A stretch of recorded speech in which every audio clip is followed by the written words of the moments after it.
Bismillahirrahmanirrahim. Assalamualaikum warahmatullahi wabarakatuh. Alhamdulillahi wassalatu wassalamu ala rasulillah. La hawla wa la quwata illa billah. Asyhadu an la ilaha illallah wahdahu la syarikalah. Wa asyhadu anna Muhammadan abduhu wa rasuluhu la nabiyya wa la rasula ba'dah. Allahumma sholli wa sallim wa barik ala sayyidina Muhammadin wa ala alihi wa sahbihi wa man tabi'ahum bi ihsanin ila yaumiddin. Amma ba'du, Bapak Ibu jamaah sekalian, jamaah sholat Isya yang dirahmati Allah Subhanahu wa taala. Alhamdulillah, bersyukur kita kehadirat Allah Subhanahu wa taala. Pada malam hari ini kita masih diberikan kenikmatan, nikmat sehat, nikmat iman, nikmat Islam, sehingga kita bisa melaksanakan berbagai macam aktivitas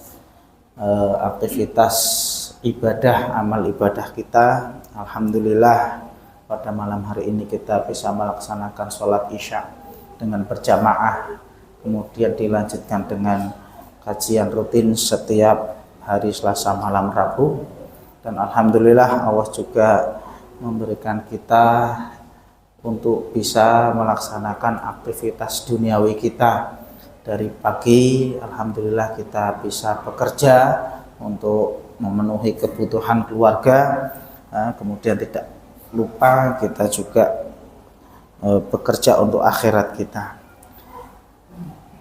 Kemudian sholawat serta salam senantiasa kita haturkan kepada uswah kita Nabiullah Muhammad sallallahu alaihi wasallam. Semoga sholawat tersampaikan pula kepada keluarga beliau, para sahabat, tabi'in, tabi'ut tabi'in, dan mudah-mudahan dengan senantiasa kita bersholawat, kita kelak mendapatkan syafaatnya di yaumil akhir. Bapak Ibu rahimakumullah, kita lanjutkan untuk pembahasan fikih udhiyah, yakni fikih terkait dengan udhiyah. Kita masuk pada sifat-sifat hewan. Terakhir kan kemarin kita terkait dengan pengadaan hewan kurban. Pengadaan hewan kurban ataupun hewan udhiyah untuk kambing ataupun domba, itu pengadaannya adalah dari satu orang. Adapun untuk unta dan sapi boleh tujuh orang. Kemudian kita masuk pada sifat hewan. Wasifatul hayawan imma mustahabbah wa imma makruhah wa imma mamnu'ah. Ada tiga. Yang pertama, hewan yang dianjurkan. Sifatnya apa saja? Ayakunal kabsh saminan. Bukan hanya kabsun, bukan hanya domba, tapi juga semua. Hendaknya hewan kurban ini gemuk, hewannya gemuk. Jangan hewan yang kurus, tidak boleh hewan yang kurus, apalagi sampai tidak ada, kalau dalam bahasa hadisnya itu tidak ada sumsumnya, saking kurusnya, tidak boleh. Maka yang dianjurkan, yang afdal adalah hewan yang gemuk, yang dagingnya banyak, karena nanti bisa untuk dibagi-bagikan. Akram, bertanduk, hewan yang bertanduk. Biasanya hewan yang bertanduk itu kan secara penampilan bagus. Hewan itu kalau hewannya bertanduk secara penampilan bagus, dan mungkin harganya juga lebih mahal mungkin, apalagi kalau kayak domba-domba Garut, domba Jawa Barat itu yang dinilai tanduknya itu. Akram, bertanduk. Amlah, berwarna putih, berwarna putih. Kalau ada, ini afdal, berwarna putih. Meskipun ini tidak harus, tapi ini anjuran, karena berdasarkan hadis yang kemarin Rasulullah ya menyembelih hewan kurban kabsyah ya yakni domba ya gibas ya amlahaini yang berwarna putih kemudian bertanduk. Lah maka berdasarkan hadis itu nah sunnahnya ya hewannya berwarna putih ya. Ya. Kemudian fahlan ini pejantan ya jantan. Jantannya itu bukan hanya sekedar jantan tapi pejantan, berarti dia mungkin apa nggih? Bibit mungkin nggih. Nah, pejantan. Ini yang lebih utama. Lah, fahuwa afdol ini lebih utama minal khifsi daripada hewan yang dikebiri menurut jumhur ulama, menurut mayoritas ulama. Jadi kan ada hewan itu ada yang pejantan. Memang hewan itu digunakan untuk bibit. Ya. Ada hewan itu yang dikebiri. Karena memang dia adalah hewan yang nanti untuk dikonsumsi. Ya, karena dikebiri itu biasanya hewannya lebih gemuk, dagingnya lebih banyak.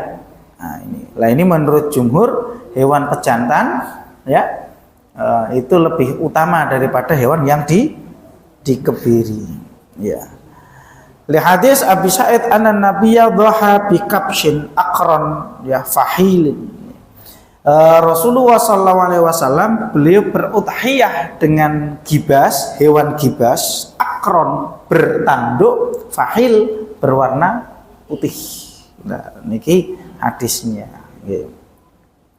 Lah ini hewan yang dianjurkan ya, yang dianjurkan. Wal afdol maka nakamilun khuluqah duna ayinaksin. Ya intinya yang utama itu hewan yang secara tampilannya itu bagus, gemuk, tidak cacat. Hewan secara tampilannya bagus. Ini yang lebih utama. Nih, terus hewannya gemuk, langkung-langkung bertanduk, warnanya putih lagi, ya. Secara fisiknya bagus, tidak ada cacat lah. Ini yang lebih utama. Ya mungkin barangkali juga secara harga lebih mahal, ya. Secara harga lebih mahal. Nah itu hewan yang dianjurkan, mustahab. Wal makruh, adapun hewan yang makruh. Makruh itu napa nek cara hukum itu ya secara hukum tetap sah. Nah, secara hukum tetap sah, tapi dia makruh. Ya. Yakni masquqatul udhun. Telinganya sobek. Ya, ini tidak termasuk cacat yang dilarang, tapi ini masih boleh. Ya. Hewan yang apa? Telinganya sobek. Atau dulu kayak kemarin kita sampaikan atau berlubang. Ya. Dulu ketika ada PMK itu ya ada sapi yang sudah divaksin maka telinganya dilubangi sebagai tanda bahwa sapi ini sudah divaksin. Maka yang demikian tidak apa-apa karena itu hajah, itu darurat. Ya ini dalam kondisi darurat untuk memisahkan hewan yang sudah divaksin dan yang belum divaksin, maka kemudian diberi tanda dengan cara dilubangi telinganya. Maka yang demikian tidak apa-apa. Ya, jadi satu hewan yang masquqatul udhun, ya telinganya yang sobek. Wa maksuratul qarn au adimatul qarni, hewan yang tanduknya patah. Hewan tanduk patah itu boleh.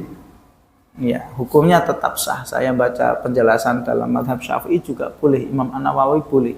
Ya, karena tanduk ini tidak berefek pada daging.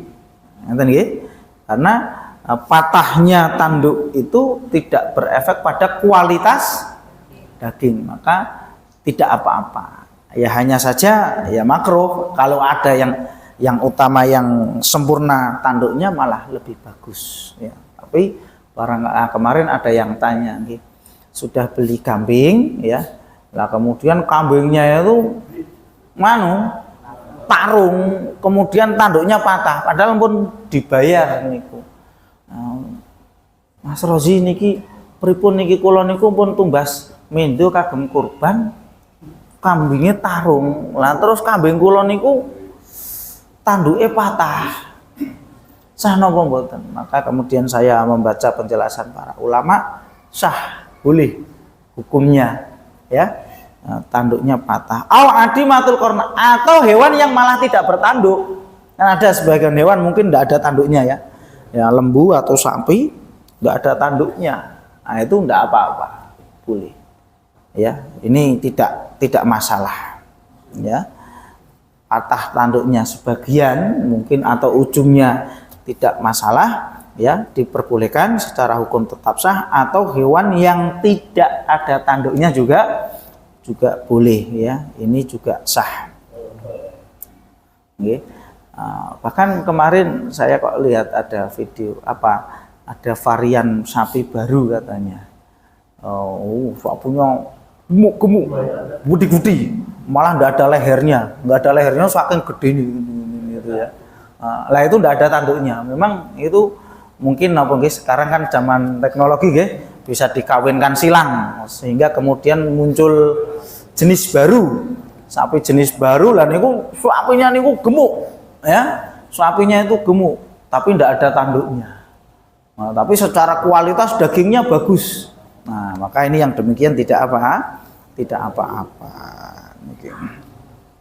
Nah, itu yang makruh ya, tapi meskipun makruh secara hukum tetap sah. Wasaqiqatu ba'dul asnan likibarin, sapi yang bukan hanya sekedar poel tapi ompong ngantian ompong, mergo wis pun sepuh ya barangkali. Nah, ini boleh ini. Karena ini juga tidak berpengaruh pada daging gitu ya. Nah, lah itu hewan-hewan yang makruh. Adapun wal mamnu yang dilarang, ya, hewan yang dilarang yang digunakan untuk berkorban sebagaimana kemarin, satu yakni cacat, ya, cacat yang jelas, al aura al bayyin, buta, ini tidak boleh, hewannya buta. Kemudian al ajfu, kurus, al ajfu itu kurus sampai tidak ada sumsumnya, saking kurusnya. Lah ini tidak boleh. Wal maradu al bayyinu, dan juga sakit yang jelas-jelas sakit. Hewannya mung klempuru ya. Napa ndak tahu sakit apa ya, tiba-tiba mungkin ada nggih para petani sapi itu kadang mendapati hewannya tiba-tiba ndak nafsu makan, tiduran saja yang klempuru saja. Ndak tahu napa masuk angin napa pripun itu ya.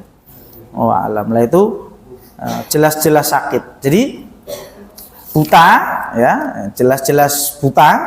Kemudian wal maradu bayyin, ya, jelas sakitnya. Wal ajfu, kurus. Kemudian wal araj, pincang. Ya, pincang. Nah, kemarin juga sudah kita singgung ya terkait dengan pincang. Apabila pincangnya itu adalah setelah ditentukan, dalam artian ketika beli hewan itu kondisinya sehat, nah, karena mungkin ada insiden tertentu kemudian tiba-tiba pincang, lah maka boleh tidak digunakan untuk berkorban. Para ulama menjelaskan boleh, karena ketika membelinya itu dalam kondisi baik, sehat, bukan ketika belinya dalam kondisi pincang. Lah itu yang tidak diperbolehkan. Nah, itu berdasarkan hadis Rasulullah Shallallahu Alaihi Wasallam. Lah niku terkait dengan hewan kurban, ya, hewan kurbannya. Lajeng ada tadhiyah, adab-adab. Nah, niki perlu diperhatikan, nggih, adab-adab terkait dengan tadhiyah, penyembelihan hewan kurban. Yustahabu lil mudhahi qabla tadhiyah, dianjurkan bagi mudhahi sebelum penyembelihan rabtul udhiyah qabla nahar bi ayyam. Nah, ini sudah menjadi tradisi kita, yaitu mengikat, nggih, mengikat hewan yang akan dijadikan kurban, artinya sudah ditentukan. Ya, setelah itu kemudian di bahasa kita itu dirawat dengan baik. Hewan yang akan dikurbankan ini dirawat dengan baik, ya diberi makan ya dengan baik. Bahkan saya mendapatkan penjelasan ulama itu sampai bahkan dimandikan juga. Biar tampilannya bersih bagus. Nah, itu nah, terus mungkin lembune sapi ini dimandikan biar kelihatan gagah ngeten niku nggih. Lah niku bahkan penjelasan ulama sampai seperti itu. Jadi benar-benar hewan yang akan digunakan untuk udhiyah ini dirawat dengan baik.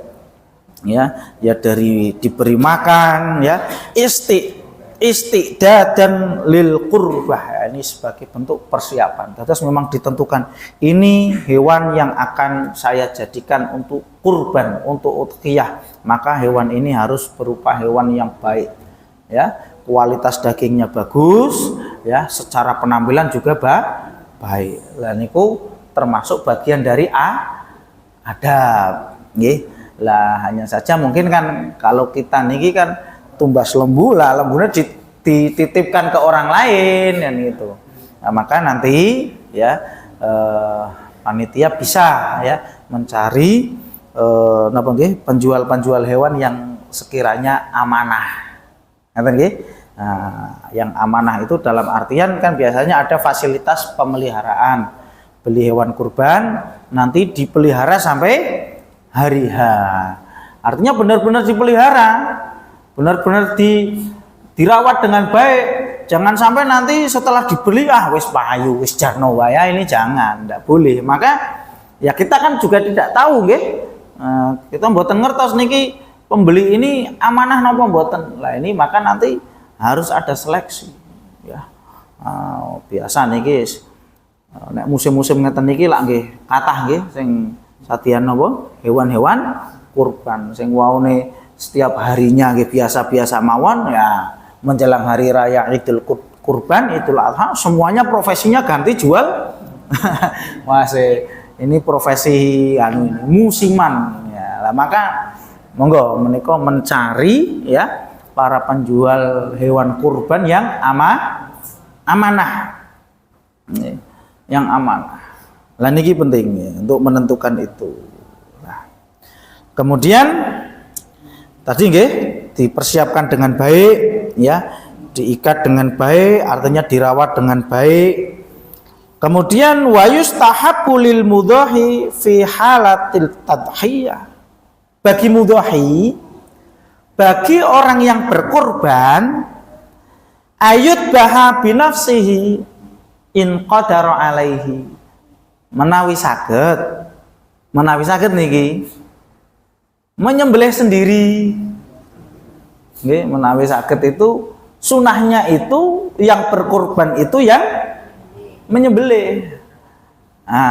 Kan nggih pun dilatih lah nggih. Pun nonton pelatihan toh Mas. Nah, kemarin ada kayaknya saya lihat ada pelatihan cara menyembelih hewan kurban. Nah, semuanya latihan. Semuanya latihan. Aduh Mas, kula niku nek ningali getih niku wis rasane ndrodok ya. Nembe ningali getih mancur ngeten niku wis ada ya. Jane ya wong lanang, awake gede dhuwur gagah. Ning nek swara getih ngeten niku wis lemes hawane ngeten niku. Nah, dilatih berarti mentalnya dilatih. Menawi saged napa melih bapak-bapak, ibu-ibu, anak ibu-ibu nggih mboten nggih kedupak sapi ini muni. Ya, yang bagi perempuan nanti diwakilkan. Lah napa melih niki bapak-bapak ingkang istilahnya napa nggih? Mpun rutin tiap tahun ketinggalan biasanya pun enten peserta rutin nggih, Pak nggih. Nah, itu menawi sakit sekali-sekali panjenengan nyembelih ki Mbak. Mboten napa lah, mpun enten pelatihan kok. Ampun dilatih ngoten niku nggih. Nggih lah yo nggih teori prakteknya nggih mengke Idul Adha. Nggih, kemarin teori, prakteknya yo besok pas Idul Adha menawi saged. Krenten dianjurkan seperti itu, dianjurkan bagi orang yang berudhiyah, berkurban menyembelih. Mosok panjenengan ben tahun tumut kurban boten nate nyembelih. Sekali-kali makanya saya lihat itu sepertinya ada peserta-peserta yang rutin, mesti orang ini mesti tiap tahun mesti ikut kurban ini. Sesekali-sekali Pak, nggih panjenengan nggih sempun latihan Mas Amir nopo diundang siapa tim yang sudah dilatih. Itu anjurannya seperti itu, nggih. Li'anna Nabiy sallallahu alaihi wasallam saqa mi'ata badanah, ya. Hadiyatan lil haram. Fana haraminha nifan wasitin. Karena Rasulullah sendiri seperti itu. Nggih. Rasulullah niku nate 100 ekor unta. Ya. Setengahnya beliau menyembelih sendiri, setengahnya diwakilkan orang lain. Sing disembelih oke. Beliau menyembelih hewan sendiri, ya bahkan itu tadi doha Rasulullah sallallahu alaihi wasallam bikabsaini amlahaini akranaini. Rasulullah menyembelih hewan kurban berupa gibas kambing. Terus menawi sakit niku nggih dianjurkan in qadara alaihi, kalau mampu, kalau bisa. Ya belajar bisa itu ya dengan belajar, nggih. Fa'ilam yuhsin, menawi mboten saged ya anaba'anhu ghairuhu musliman, menawi mboten saged ya diwakilkan kepada orang lain, catatannya satu muslim nggih. Langkung-langkung ingkang napa nggih agamane sae, soleh, agamanya bagus ya. Mula kula nanti nyampe akan menjadi tradisi nggih nek riyen di saya itu masih mendapatkan orang-orang pesisir sana itu nek menyembelih hewan apapun itu, entah itu ayam, itu hewan itu dibawa ke tempatnya Pak Kiai. Ngeten nggih, mriki nggih ngeten niku nggih. Lah nggih. Pak Mudin. Dadi Pak Mudin niku ya kon dadi tukang sembelih, gak ora dikirimi apa-apa ngeten niku. Ke ayam dibetot dan Pak Mudin nyuwun tulung sembelih ke. Ya disembelih ke. Bar niku bar. Niku. Nah itu istilahnya memang mencari yang muslim sing agamane sae. Ahlu salat. Zaman riyen ngeten niku nggih. Nggih. Kadang dulu saya masih kecil itu ada orang datang ke rumah mbah saya nggih. Mbah niki nyuwun disembelih ke. Ya disembelih kan. Habis itu tinggal pulang ya pulang. Wis, ora entuk apa-apa nggih. Ora kebagian napa-napa. Brutune mawon mboten kebagian ngene niku nggih. Wis, terus memang los ngeten mawon nggih. Lah itu salah satu profesi Pak Mudin zaman riyin. Nah, sakniki wis bebas ya. Wallahu alam. Terus itu memang bentuk napa nggih? Kehati-hatian nggih. Mbah-mbah riyin niku kehati-hatiannya sampai seperti itu. Memilih orang-orang soleh. Nah, terus menawi mboten saged nyembelih kiambak, maka boleh ya diwakilkan ya kepada orang lain, catatannya satu muslim nggih, muslim yang agamanya bagus, ahlu sholat, masya Allah nggih. Maka ini mangke penting menawi alhamdulillah menawi mriki sampun enten tukang jagal kiambak napa melih jamaah kiambak, masya Allah niku sudah. Lah menawi dereng enten niku mengke pados tukang jagal niku sing bener-bener ahlu sholat. Ngenten nggih. Bener-bener ahlu sholat. Maka para ulama kan berbeda pendapat. Bagaimana sesembelihan orang yang tidak sholat? Wah, itu para ulama berbeda pendapat. Sampai ada yang mengatakan nggih, sampai ada yang mengatakan sembelihannya mboten sah. Lah mergo napa? Lah ora tau sholat. Ya. Sampai ada yang pendapat mergo wong ora tau salat niku cara-cara Islame wis batal. Nggih. Nah, ada yang berpendapat seperti itu. Lah itu kan cabang dari hukum meninggalkan salat, nggih. Dulu pernah kita sampaikan nggih, hukum meninggalkan kalau para ulama berpendapat kalau meninggalkannya itu karena juhud niku mengingkari ngopo dadak salat rasa salat. Nah, itu berarti dianggap kafir. Mergo napa? Mengingkari syariat salat. Yang penting sampean dadi wong kuwi apik kalih tangga tepalih. Wis ta ora usah neko-neko dadak salat. Nah, maka yang demikian Islamnya batal. Lah, adapun orang yang tidak salat karena takasul malas-malesan, lho jenengan kok mboten salat, males. Ning ngertos nek salat niku wajib, nggih ngertos. Lah kok mboten salat, malas. Apa ini namanya takasul. Maka takasul ini dia dihukumi fasik, pelaku dosa besar. Lah, maka turun-turunnya yaitu tadi, salah karena dia seorang fasik, dia orang yang meninggalkan sholat, maka sembelihannya ya ada yang mengatakan sah, ada yang sembelihannya mengatakan makruh, kan gitu. Karena tadi, maka lebih utama nanti menawi patus tukang jagal itu orang yang ahlu sholat, langkung-langkung jamaah qiyam, ya, terlebih ini lebih baik ya. Dari jamaah kita sendiri sudah ada yang bisa, sudah ada yang ahli lah, ini penting ya. Nah ini apabila tidak bisa menyembelih. Kemudian selanjutnya wa yustahabbu tawajjuh adzabih nahwal qiblah, menghadapkan adzabi, hewan yang disembelih ini menghadapkan ke arah kiblat. Ya, menghadapkan ke arah kiblatnya bagaimana? Wa ijja'udzabi ala jambihal aisar, dan menjatuhkan hewan yang akan disembelih ke sisi kiri. Jadi bagian kirinya itu yang di bawah. Dihadapkan ke arah kiblat, kemudian hewan itu dijatuhkan pada sisi kiri, ya. Ittiba'an li fi'lin Nabi sallallahu alaihi wasallam fi hadis Anas bin Malik, ya. Ini sebagaimana ya mengikuti ya apa yang dilakukan oleh Rasulullah sallallahu alaihi wasallam. Beliau menghadapkan udhiyahnya ya ke arah kiblat, kemudian menjatuhkan hewan sembelihannya di sebelah kiri. Nah, jadi ketika ngambruke ngeten niku menawi saged dijatuhkan ke sebelah kiri. Lah qadarwa kok jatuhnya ke sebelah kanan, ya nanti dibalik.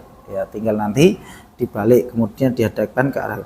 Wa khudhurul mudhahi adzabha. Ya. Lah dianjurkan orang yang berudhiyah untuk menghadiri, melihat hewan sembelihannya. Nggih. Dianjurkan ya bagi yang berkurban menawi wau mboten saged nyembelih qiyambak, dianjurkan untuk menghadiri, melihat hewan udhiyahnya. Liqaulin Nabi sallallahu alaihi wasallam li Fatimah radhiyallahu anha, sebagaimana Rasulullah ngendika kepada putri beliau Fatimah, kumi ila udhiyatik ya fashhadiha. Karena Fatimah ini beliau ikut berudhiyah, berkorban, maka Rasulullah memberitakan, datanglah kamu ya di hewan sembelihanmu dan saksikanlah. Nah, ini dianjurkan. Nah, jadi nanti yang ikut kurban itu dianjurkan untuk hadir ya ketika pelaksanaan penyembelihan. Lah niki adabnya, sunahnya. Wayad'ul mudhahi qailan, lah adapun doanya ini ya menyembelih dengan berdoa. Ini memang ada beberapa versi doa, di sini disebutkan qailan. Nah, doanya apa saja? Ada yang di sini disebut Allahumma minka, ya Allah ini adalah darimu, maksudnya hewan ini adalah nikmat darimu. Walaka sholati wa nusuki wa mahyaya wa mamati lillahi rabbil alamin la syarikalah wa bidzalika umirtu wa ana minal muslimin. Nah ini hadis berdasarkan hadis Fatimah radhiyallahu anha ya, hadis riwayat Fatimah. Allahumma minka, ya Allah ini adalah minka, berarti nikmat hewan kurban darimu. Kemudian Allahumma sholati wa nusuki wa mahyaya wa mamati lillahi rabbil alamin la syarikalah wa bidzalika umirtu ya wa ana awalul muslimin. Nah, ini doanya nggih satu. Kemudian ada yang lain juga doanya ya. Bismillahi Allahu akbar. Allahumma hadza minka wa ilaika. Ya, bismillahi Allahu akbar. Allahumma hadza minka, ya Allah ini adalah darimu ya, wa ilaika dan ini adalah untukmu. Ya. Nah, ini yang kedua ya, bisa bismillahi Allahu akbar. Nah, sedangkan ada lagi yang mengatakan Allahumma hadhihi minka wa ilaika. Ya, sama saja sih, secara makna sama saja. Nah, kemudian boleh ditutup dengan Allahumma taqabbal minna, atau kalau dia diwakilkan berarti Allahumma taqabbal minhum. Nah, yang demikian boleh. Allahumma hadza minka walaka. Allahumma hadza min siapa? Disebutkan namanya. Allahumma hadza min, disebutkan namanya. Ya Allah, ini dari keluarga Bapak fulan, dari keluarga Bapak fulan. Allahumma hadza min ali siapa? Wa min ali siapa? Wa min ali siapa? Allahumma taqabbal minhum, ya Allah terimalah ibadah kurban mereka. Nah, kalau itu diwakilkan kepada orang lain, maka itu penting. Itu tadi kenapa kemudian dicari menawi sakit mencari orang yang agamanya bagus, karena itu tadi apabila kita penyembelihan itu diwakilkan orang lain, ya itu tadi ya, agar si penyembelih ini juga mendoakan, ya Allah ini adalah hewan udhiyah ataupun hewan kurban dari bapak ini, keluarga bapak ini, keluarga bapak ini, keluarga bapak ini, ya Allah terimalah ibadah kurban mereka. Bismillahi Allahu akbar. Nah ini nggih. Nah, ini termasuk bagian dari adab-adabnya. Itu terkait dengan doa. Selanjutnya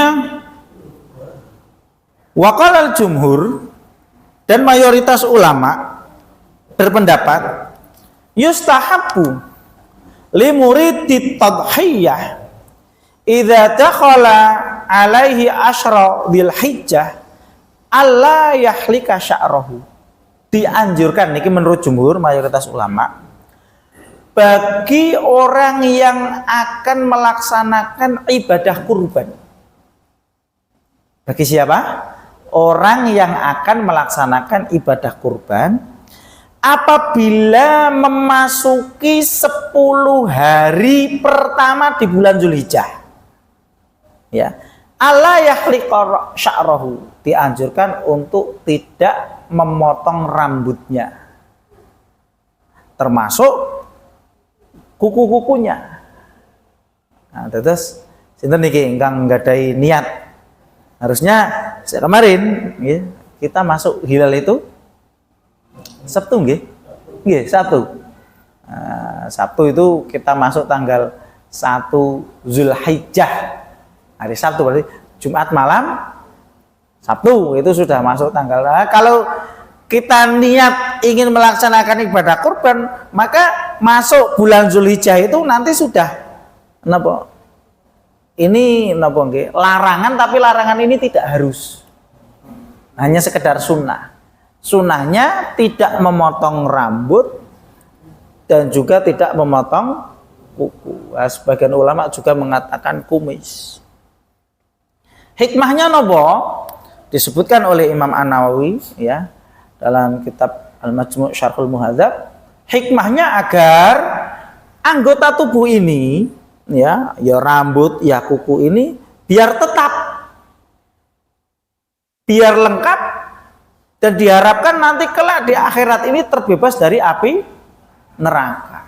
Wallahu a'lam. Itu hikmah dijelaskan oleh Imam An-Nawawi. Kenapa ya larangan ya memotong rambut dan kuku bagi orang yang niat untuk berkurban.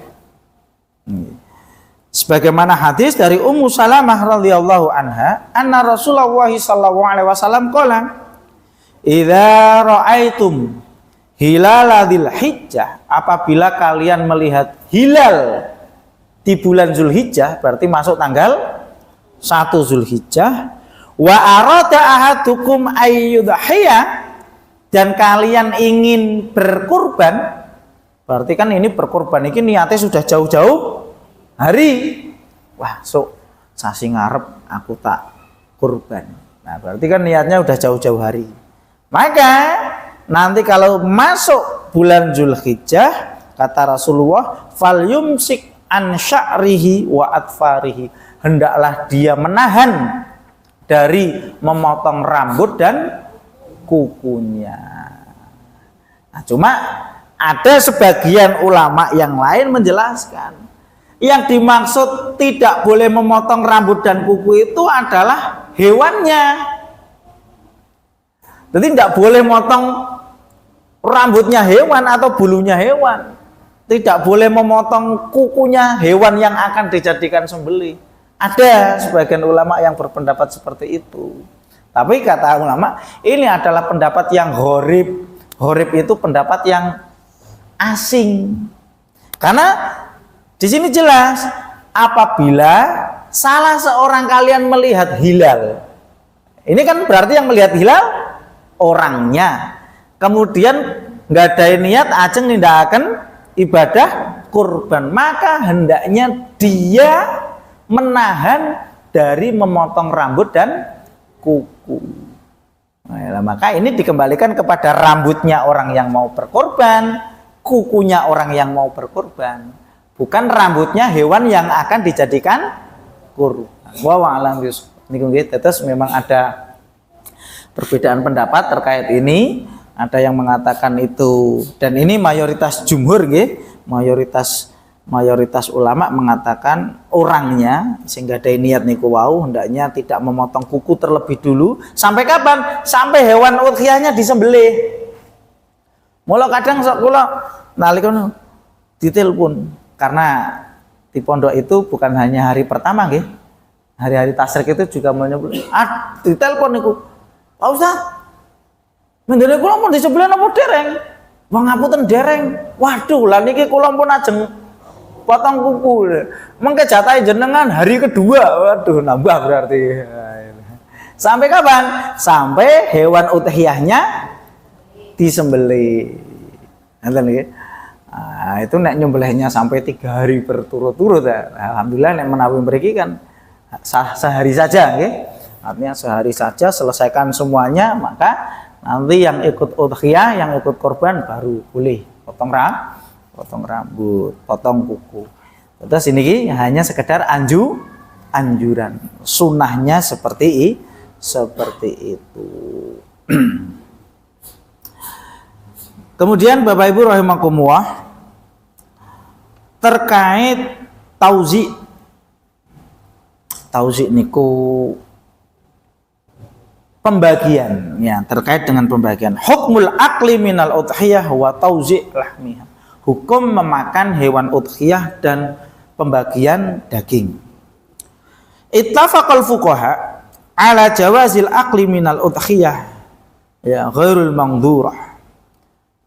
Para ulama fuqaha bersepakat boleh orang yang berkorban ini memakan daging hewan udhiyahnya.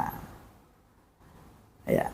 Kalau hewan udhiyah itu korbannya kurban tatawu ataupun kurban sunnah.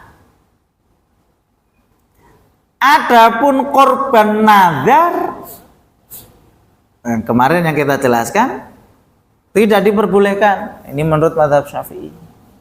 Ya, tapi sebagian ulama ada yang membolehkan. Ya, itu perbedaan. Kalau hewan kurbannya niki panjenengan niki tumut kurban niku adalah kurban sunnah, kurban nggih biasa setiap tahun pun rutinitas tumut kurban, maka tidak apa-apa. Yang berkurban itu ikut memakan, ya, dagingnya. Ya. Adapun kalau kurbannya itu adalah kurban nazar, karena kurban nazar niku hukumnya apa? wajib maka tidak diperbolehkan. Gitu nggih. Itu kalau korbannya korban nadar. Ya. Wa hadza muttafaqun alaihi fit tatawwu. Ini para ulama sepakat ya apabila hewan udhiyahnya adalah udhiyah tatawwu. Adapun udhiyah wajib maka dalam mazhab Syafi'i tidak diperbolehkan. Nggih. Mula mengke bisa saja mudhohi ingkang badhe kurban memberitahu kepada panitia. Pak niki kula tumut kurban, ning kurban kula niki kurban wajib. Mergo kula nate nazar. Maka nanti panitia, oh nek gitu berarti ini adalah berarti si mudhohi tidak perlu mendapat bagian. Nah niki nek sing pun ngaji ngoten niki. Nek sing dereng ngaji yo lah jatahku ndi. Kan repotnya gitu nggih. Nah, matur kali panitia, Pak niki korban kula, korban nazar niki, oh berarti wajib. Lah bar niku lah kok kula mboten dibagi ngoten niku. Nah, ini repotnya kadang seperti ini. Ini artinya teknis lapangan kadang terkendala seperti itu. Ya karena belum ngaji mungkin. Padahal panitianya sudah pada ngaji, ngerti nek korban wajib, korban nazar niku si mudhohi nggak boleh. Nah, mergo sing mudhohi niku dereng ngaji, panitiane dilabrak parah nih. Lah kok nggonku ora diteri jatahe kan itu. Waduh repot itu. Ya, pripun nek ngadepi ngeten iki terusan pripun ini Pak? Ya. Nah, repot ya. Ya nanti dikasih penjelasan, dikasih bayan, dikasih penjelasan, dijelaskan ilmunya. Wa alam bisawab. Kadang ya itulah lika-liku jadi panitia niku kadang repotnya ya ngeten niku nggih. Lah niku. Itu terkait dengan ya terkait dengan boleh memakan atau tidak ya tergantung nanti udhiyahnya. Wa mustahabbu antakuna nisbah tauzi'u athlatan. Jazakumullah. Dan dianjurkan ya hendaknya dibagi menjadi 3 bagian. Jadi menjadi 3 bagian. Aslasan itu 3 bagian ya. Fayaqulus sulus wa yuhdits sulus li aqaribihi wa asdiqaihi walau aghniya wa yatasaddaqu bisulusiha alal masakin. Lah dibagi 3 niku pripun? Maka 1/3 dimakan oleh si mudhohi yang berkorban, 1/3 itu sebagai hadiah untuk kerabat sedulur-sedulurnya si kurban, gitu nggih.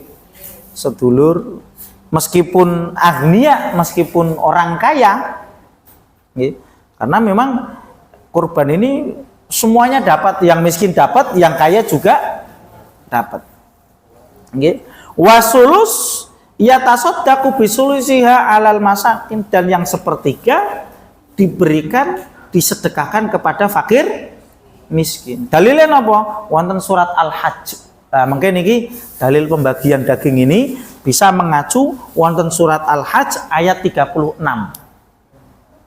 Nggih. Al-Hajj 36. Fakulu minha, maka makanlah. 1, makanlah.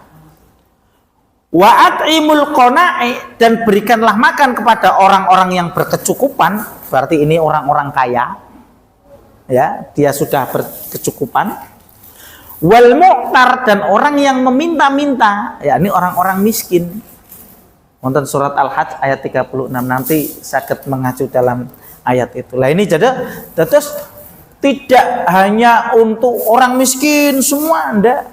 Boleh orang yang kaya juga mendapat bagian daging kurban. Nggih. Langsung kaya wis mangan daging bendino niku. Ya mungkin ya tetap dibagi, cuma mungkin ya nanti sekedar kebijakan lah saking panitia atau bagaimana ya.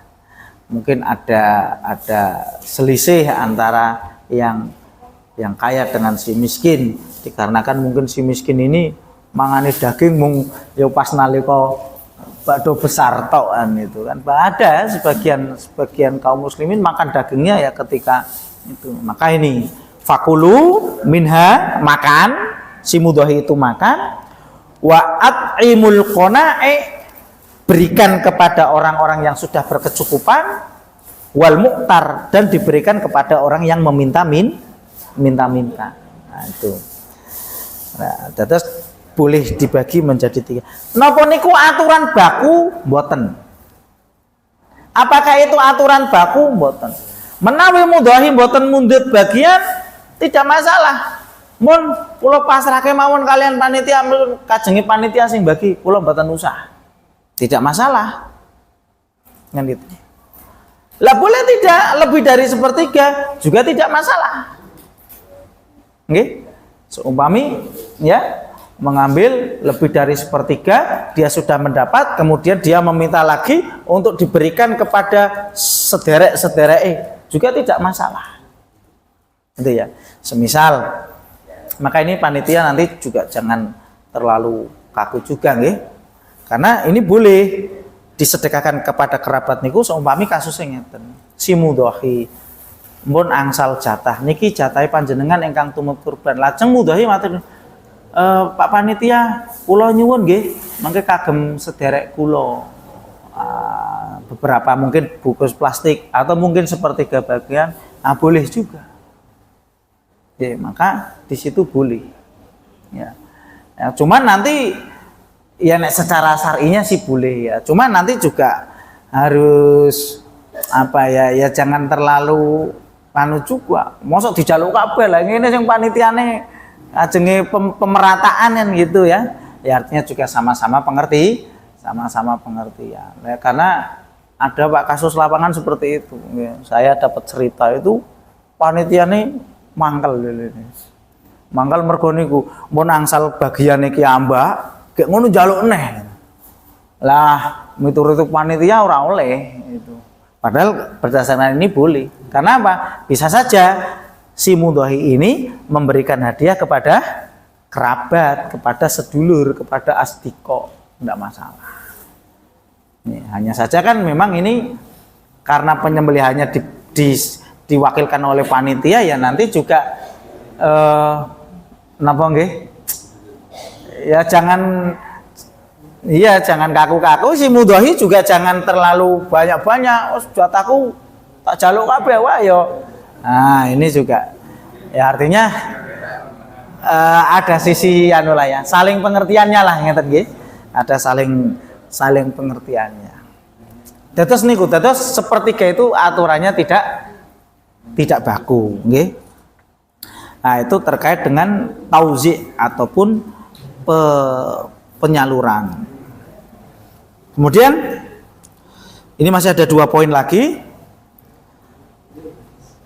Menurut jumhur haram hukumnya menjual kulit. Nah, ini insya Allah sudah sering kali disampaikan oleh para kiai, para ustadz nggih. Haram hukumnya apa? Menjual kulit kurban. Nggih. Lah terus pripun nek mboten dijual? Sinten sing ajeng masak? Napa jenengan purun masak? Nggih, seumpami niki. Niki jenengan angsal kulit sapi sak grondong gede ngeten lha iki arep kanggo ngopo? Bingung juga kan itu. Karena tidak bisa dimanfaatkan. Nggih? Karena tidak bisa memanfaatkan. Nek zaman riyen mbok bilih tesih saged. Nggih, dimanfaatkan untuk buat jaket seumpami. Dimanfaatkan untuk membuat sabuk seumpama, enggak apa-apa. Kalau memang bisa dimanfaatkan seperti itu enggak apa-apa. Bahkan di sini disebutkan para ulama sepakat si mudhahi wa tafaqal fuqaha ala anna lil mudhafi ayang tafi'a bijildil udhiyah. Seumpami si mudhahi, orang yang berkorban itu ingin memanfaatkan kulitnya, itu juga tidak apa-apa. Karena zaman riyen itu memang perkakas rumah tangga masih menggunakan kulit, botol. Zaman riyen nggih, botol nggih ngagem kulit. Nggih. Lajeng napa melih baju nggih ngagem kulit. Nggih, zaman dulu memang masih bisa dimanfaatkan untuk itu. Lah sakniki hampir-hampir kok jarang orang yang bisa memanfaatkan kulit. Ajeng dimasak kok yo segitu banyaknya. Maka boleh dijual, ya ini alternatif karena kekinian, boleh dijual, tapi itu sifatnya adalah tadi ditasorufkan, ya dibagikan. Ya. Maka dalam hal ini ya menurut penjelasan yang kita dapat dan ini yang kita praktekkan, monggo mungkin panitia bisa ya memilih beberapa orang untuk mendapatkan kulit dan itu diberitahu. Seumpami nggih niki ingkang kita praktekkan. Ini kulit sapi nanti akan kita bagikan kepada fakir miskin. Siapa? Nah, kita minta data sama Pak RT. Pak RT, wargane panjenengan, kinten-kinten sing kirang mampu sinten? Oh, si A, si B, si C, enten gangsal. Dipanggil 5 orang itu. Bapak-bapak, ibu-ibu, niki panjenengan angsal kulit, angsal jatah kulit. Diserahkan. Lah terus kanggo opo? Nah, monggo terserah panjenengan, niki HE panjenengan pun. Lah nek ngono nang awake dhewe mboten saged memanfaatkan, maka kemudian dijual sama orang 5 tadi. Nah, kemudian hasilnya dibagi 5 orang. Nah, kalau yang demikian boleh. Ya. Yang penting itu tadi diserahkan dulu. Ya. Ini diserahkan. Ya. Nah, setelah diterima, maka itu nanti silakan. Itu sudah menjadi haknya orang tadi. Nah, maka kalau yang demikian boleh. Wong atau semisal panjenengan pun angsal daging seumpami niki seumpami. Waduh lah aku kok entuk jatah kok daging akeh men. Niki pun jatahnya jenengan, arep jenengan jual ndak masalah. Mergo iki aku kakean dagingku tak jual. Boleh karena itu sudah menjadi hak milik. Itu nggih. Lah yang tidak boleh panitia menjual dagingnya. Nah, itu yang tidak boleh. Itu nggih. Tapi kalau daging itu kemudian sudah diserahkan, berarti itu sudah menjadi hak milik. Maka terserah. Wong niku pun gadahe kula kok, mau ajeng kula bakso giling nggih mboten masalah. Ajeng kula sade mergo kula nggih butuh nggih mboten masalah karena itu sudah menjadi haknya. Maka sama. Ya, nanti bisa prakteknya seperti itu. Kira-kira ini kulit ini akan kita serahkan kepada siapa? Didata. Nggih, didata. Nah, maka nanti dipanggil orang itu. Bapak-bapak, ibu-ibu niki panjenengan niki angsal bagian kulit. Lah mosok mung kulit tok ya mboten ya daging nggih angsal. Nah, ini plusnya seumpama entuk kulit tok ya repot lagi. Lah mengke mang monggo niku pun dados hake panjenengan. Lah maka orang tadi kemudian dijual, kemudian hasil penjualan dibagi 5 orang tadi. Nah, yang demikian diperbolehkan. Ngeten nggih? Terus yang tidak diperbolehkan itu tadi ya. Udhiyahnya kulitnya setelah kulit dijual. Dijual tuh kok ke daging kanggo tambahan, nah enggak boleh. Nah, ini enggak boleh. Diberikan ya. Ya, karena memang zaman sekarang tidak bisa memanfaatkan, ya alternatifnya caranya seperti itu. Tunjuk siapa kira-kira itu nanti terserah kebijakan dari panitia nggih. Monggo. Nah, tunjuk entah itu fakir miskin berapa orang di total semuanya mungkin. Nah, kemudian diberitahu niki panjenengan angsal jatah kulit. Nah, untuk itu terserah panjenengan bagaimana. Nah, itu. Nah, kemudian wala yajuzu i'taul jazar awid dzabih jildaha aw syai'an minha. Dan tidak boleh memberi tukang jagal ya memberi kulit ataupun daging sebagai bentuk upah. Ah itu enggak boleh. Nggih, bayare ngagem kulit sapi. Nah, kepala. Atau engko tak sembelih aku wis ora usah bayar, yang penting aku kei kulite ya enggak boleh. Yang penting aku kasih kepalanya enggak boleh. Nah, ya. Harus jelas gitu ya. Ya, profesional lah nggih. Memang bayar. Atau seandainya dia mau beramal soleh pun sekolah mboten usah dijaluk itu long kangge nyembelih seumpami ya sudah, tidak apa. Ya, tidak boleh memberikan kulit ataupun apa saja sebagai upah. Para ulama sepakat seperti itu, tidak diperbolehkan. Nggih. Nah ini penting. Saya kira ini sudah sering kali nggih diulang-ulang. Lah adapun kemudian apabila diberi ya itu sifatnya hanya tambahan. Nggih, seumpami tukang jagal sudah ada alokasi dana untuk tukang jagal sekian. Sudah ada itu sebagai upah. Lah barangkali mungkin dia mau diberi nggih, bukan sifatnya upah, nah itu tidak masalah. Intinya bukan dari sifatnya bukan berupa upah. Indikasi upah nopo? Indikasi itu upah adalah aku nek orang untuk jatah kulite ora gelem nyembelih. Nah, itu berarti indikasi bahwa itu adalah upahnya. Ngeten nggih? Nah, kemudian poin terakhir adalah bolehkah hal yudhiya anil ghair? Bolehkah dia berudhiyah untuk orang lain? Dalam hal ini adalah orang yang sudah meninggal. Nah, ini sering terjadi, ada pertanyaan, boleh enggak berkorban untuk orang yang sudah meninggal? Gitu nggih? Maka para ulama menjelaskan ada perbedaan ulama.